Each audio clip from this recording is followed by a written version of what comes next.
Speaking of relationships, I don't hear you talk about it a lot, but I was just curious, what was it like to be married to Gladys Stein?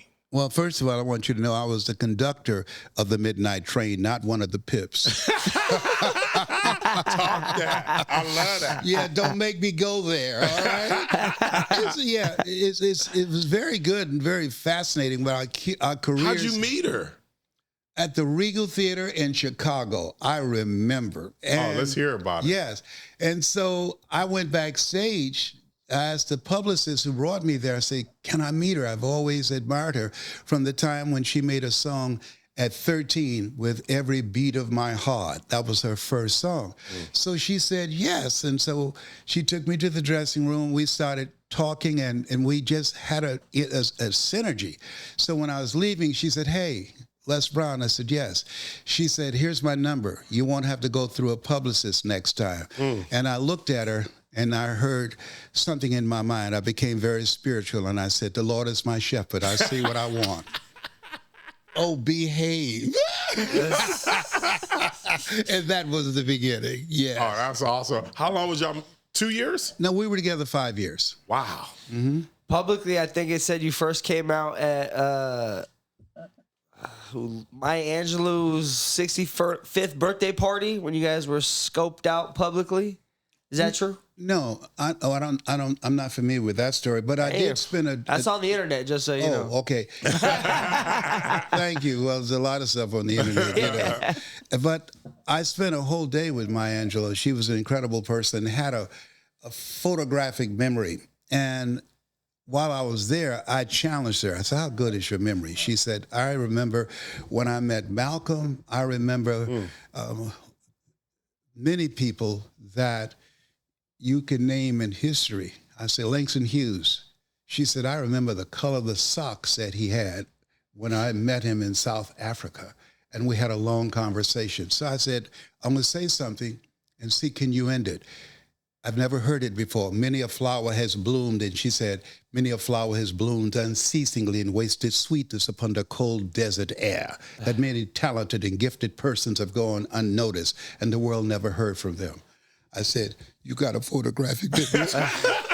She humbled her brother up in here. How'd you guys break up? We did not break up. Oh. Our lives are going in two different directions. Her career was going and become more busy, and mine was too. And so we were passing each other like two ships in the middle of the night. Okay. Yes. So we didn't break up. I still love her, and she loved me. But it was about the busyness. Relationships require time. I don't believe in long-distance relationship. It requires commitment, continuity, and people willing to understand that in my position, I was about to write a book called In Order to Be in a Marriage with a Famous Woman, You've Got to Learn How to Be a Good Wife. And I was a good wife, honey. I washed dishes and everything. I remember one time I was massaging her feet in the dressing room, and Aretha Franklin came over, and she saw me massaging Gladys's feet. She asked her, she said, baby, Gladys, where'd you get this nigga from? She said, you got any brothers? That was all. Did you date any other stars? Because we already know you were super popular. No, I did not. Well, first I want to tell you a story about Gladys. Okay. Midnight Train to Georgia, right? Right. The backstory. The original song was a country and western song. And the title of the song was Midnight Plane to Houston. So Bubba said, we don't live in Houston. We live in Georgia. And they used to ride on trains during that time. And Gladys said, we don't like to fly. We love the train. Do you mind if we change plane to train and and Houston to Georgia? And he said, will you still record it?